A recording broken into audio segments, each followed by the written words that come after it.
안녕하세요. 족부정형외과 전문의 김주범이 들려드리는 발에 관한 톡톡 시간입니다. 오늘의 주제는요. 짧은 발가락이죠. 단지증, 수술적 치료에 대해서 개괄적으로 말씀드리려고 합니다. 단지증, 발가락이 짧은 건데요.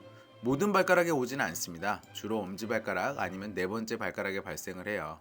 발가락이 짧게 되면 그냥 단순히 발가락이 짧은 걸로 끝나는 게 아니라 발가락이 굽어지고요. 발등 쪽으로 올라오게 돼요.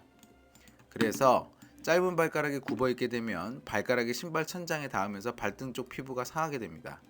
그리고 이 발가락이 이렇게 발등 쪽으로 밀려 올라가면서 이 부위에 발가락이 양쪽 다른 발가락과 닿는 부위가 피부 습진이 생기는 경우도 많고요. 근데 주로 이거 남성분들은 거의 문제가 없이 잘 쓰시는데요. 여성분들이 이게 생기게 있으신 분들은, 그러니까 단지증이 여성분들한테 있게 되면 사회적으로 타격이 되게 커요. 일단 슬리퍼를 안 신으세요. 그분들은 창피하니까 못 신으시고요. 그리고 목욕탕 찜질방에 못 갑니다. 양말을 벗고 가는 곳에는 가질 못하니까 사회적으로 굉장히 제약이 많고 위축이 되죠. 집에 있다가도 다른 사람이 오면 무조건 양말 신고 만나야 되고요. 이렇게 사회적으로 좀 제약이 심한 병이 바로 단지증입니다.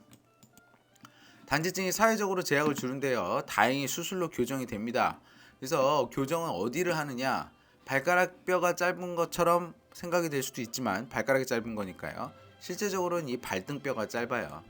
그래서 수술의 목표는 발등뼈를 늘리는 데 있습니다. 이 발등뼈를 늘리는 데 있고요. 수술의 방법은 외고정기를 이용한 외고정법, 내고정기를 이용한 내고정법이 있습니다. 그럼 외고정법은 어떤 수술이냐고요? 외고정법은 지금 여기서 보시면 이건 기틀린이라는 선생님의 사이트에서 제가 사진을 따온 건데요. 네 번째 발가락이 짧은 환자죠. 이 환자 같은 경우에는 이렇게 해서 외고정기를 착용을 한 실제 사진을 올려주신 건데요. 여기에 뼈를 뚝 끊고요. 외고정기를 착용한 다음에 외고정기를 쭉쭉쭉 늘립니다. 1개월간 하루에 0.5mm씩 천천히 늘려요. 천천히 늘리니까 많이 늘어날 수 있고요. 1개월만 딱 늘린 다음에 2개월간 지속적으로 착용을 하고 있으면 늘어난 뼈가 단단하게 굳습니다. 그래서 장점은 길이를 최대한 늘릴 수 있는 게 장점이죠. 단점은 3개월간 외고정기를 착용해야 돼요. 3개월간 외고정기를 착용하게 되면 일단 환자분 개인이 이거를 관리해야 되니까 힘들고요. 두 번째는 자기가 단지증이 있는 거를 열심히 숨겨왔는데 3개월간 외고정기를 차고 다니면 주변에 있는 사람들이 다 알겠죠. 그래서 이런 거를 설명을 드리면 환자분들이 더 길게 늘어날 수 있다는 걸 알면서도 외고정기를 잘 선택 안 하시는 경우가 많습니다. 내고정법은 어떤 수술이냐고요? 중족골을 잘라서 이렇게 기구를 통해서 늘려줍니다. 그리고 10분 정도 기다린 다음에 여기다가 골반뼈를 이식을 해서 고정을 하는 거죠. 장점은 한 번의 수술로 끝나고 그렇게 외고정기를 오랜 기간 착용해야 되는 번거로움이 없죠. 그런데 단점은 골반뼈를 이식을 해야 되니까 골반에 또 약간의 통증이 생길 수 있고요.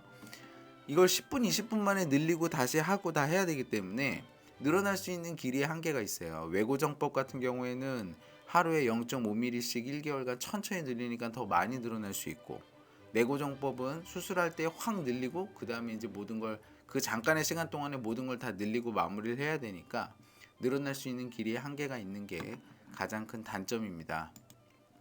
그럼 도대체 이거 수술하면 얼만큼 늘어나나요? 이게 제일 궁금하죠.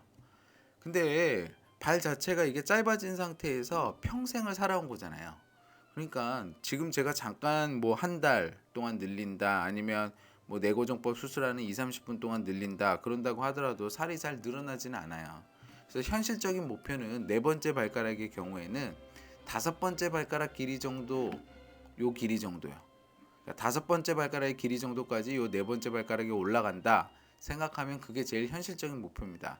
근데 의사도 더 늘리고 싶지 이거를 뭐 그냥 거기까지만 딱 늘려야지 하는 사람은 없죠. 그래서 최선을 다해서 더 늘려보면 외고정법 같은 경우에는 이 기틀린 선생님 사진처럼 다섯 번째 발가락보다 조금 더 늘어나는 경우가 많은 것 같고요. 내고정법 같은 경우에는 거의 대부분 다섯 번째 발가락 정도 수준에서 끝나는 것 같습니다. 그래서 외고정법은 서서히 살을 늘려나가기 때문에 더 늘어날 가능성이 많고요. 그래서 외고정법이 더 잘 늘어나는데 여러 가지 단점이 있죠.